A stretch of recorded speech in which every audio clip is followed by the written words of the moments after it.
let's talk about the grind. You know what I'm talking about. We see it everywhere, right? The 5 a.m. club, the endless hustle posts, this weird glorification of not sleeping, like it's some kind of badge of honor. We've all been sold this idea that the only way to get ahead is to just push yourself until you completely break. That if you just grind harder, everything's going to fall into place. But what if that's a total lie? What if the thing we call grinding is really just a short-term, high-intensity burnout cycle that pretty much guarantees you'll quit? Today, we are redefining the grind, because it is not about intensity, it's about consistency. It's about the quiet, unglamorous work that nobody ever sees. That is the real grind. So here's how we're going to break it down. First, we're going to tear apart the hustle myth. Then, we'll look at the burnout cycle that it always fuels. After that, we'll get into what discipline actually looks like. We'll build a system you can really use, and we'll finish up with the one choice that defines everything.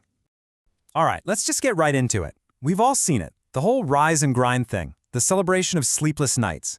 It's a culture that honestly treats burnout like it's some kind of status symbol, like it's a necessary sacrifice you have to make for success. But here's the thing, that entire philosophy is built on a foundation of sand. This is the lie we tell ourselves, isn't it? That to get ahead, you have to suffer, that comfort is for the weak. And I get it, it sounds noble, right? Like you're some kind of warrior heading into battle. But the enemy you're fighting isn't out there somewhere. You're actually fighting your own biology. And let me tell you, that is a war you will never, ever win. And you know this feeling. You hit a wall, you hit a plateau, and the only advice you ever hear is to just run at the wall faster. So you push through another all-nighter. You cancel another plan with friends. You ignore another sign. Your body is practically screaming at you to stop. And it's a lie that feels so true in the moment. It really feels like you're making progress, but you're not. You're just burning through your fuel way faster than you can ever replenish it. So if this whole hustle model is so obviously broken, why do we keep falling for it? Well, I think a big part of it is that we're always comparing ourselves to the wrong people. We see these outliers, these prodigies, and we think that's the standard, and we think we have to hit it through sheer force of will.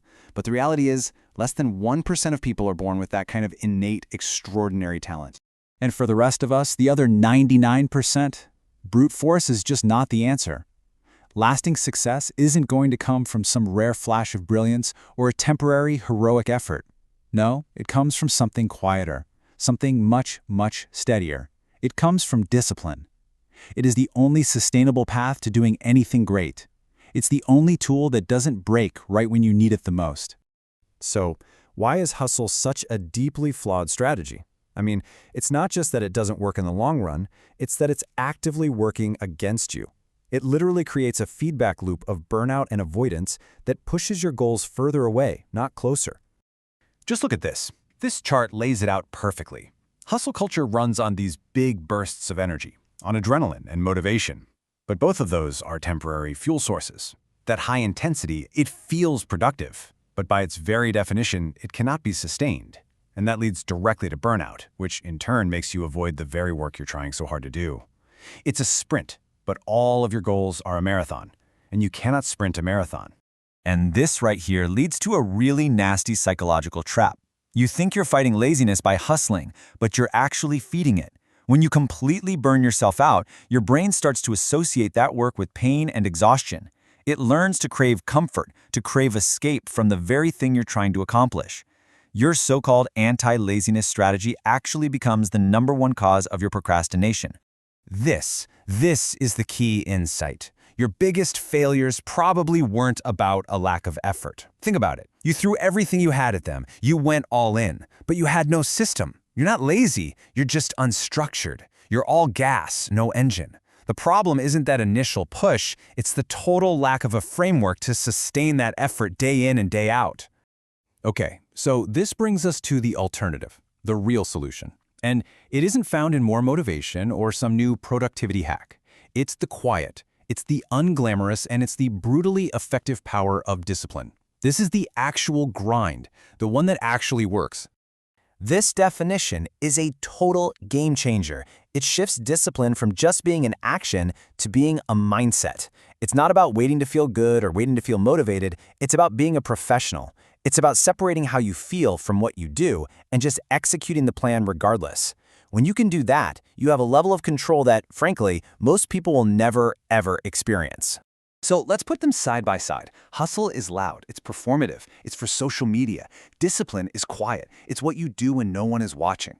Hustle is about piling on more tasks. Discipline is about maintaining the rhythm, about simply not stopping. It doesn't mean motivation to show up because it relies on a routine. Hustle burns out fast. Discipline is built to last. You know, we think freedom is about having endless options, but that is a trap. True freedom isn't about doing anything you want whenever you want. It's about having the focus to do the things that actually matter. It's about building a life by design, not by default. And that requires saying no to almost everything, so you can protect your energy for the very few things you've decided are truly important. If you feel like you're stuck, like you're in a rut, this is your map out. The magic you're looking for isn't some external event that's going to come and save you. It's in the work you're avoiding. The boring stuff, the difficult stuff, the uncomfortable stuff. That's where the treasure is buried. Discipline is simply the shovel you use to dig it up day after day after day. So how do we actually make this shift? It's not about trying harder. It's not about finding more willpower.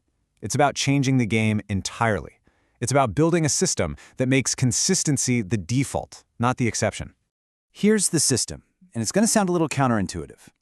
First, you lower the intensity. You stop trying to be a hero and overhaul your entire life overnight.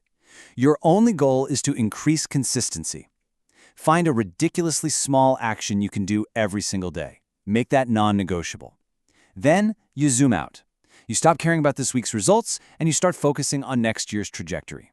And finally, you live by one simple rule. Never miss twice. This never miss twice rule is a game changer. Here's why.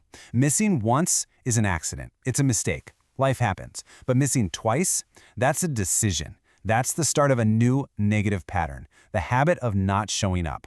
So when you slip up, and trust me, you will, your only job is to make damn sure it doesn't happen again the next day. You protect the chain of consistency at all costs. And this reframes your entire relationship with stress. We think hard work creates stress, but so often the exact opposite is true.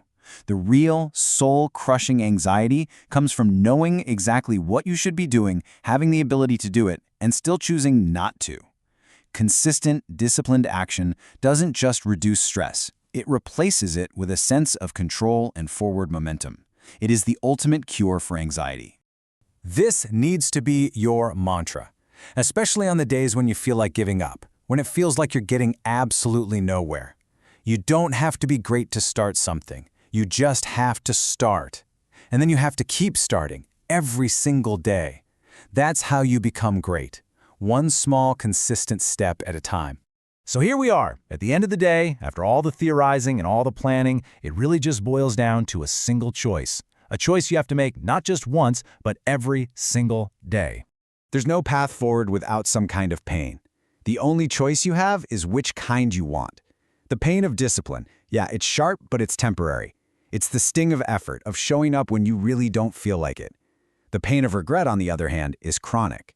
It's a dull ache that just never goes away. One builds you up, the other eats you alive. Okay, look, this is the part that's hard to hear, but it's also where all the power is. The choices you've made have led you to this exact point. Not your circumstances, not your past, your choices. That's not me judging you. It's just an observation. And it's actually an empowering one. Because if your choices got you here, the new choices can get you somewhere else. Own that power, and then use it. So I'm just going to leave you with this one question. Nobody else needs to hear the answer. Just be totally honest with yourself. Are you truly building something with quiet, daily consistency, or are you just sprinting until you burn out, confusing motion with progress? The answer to that question is your future.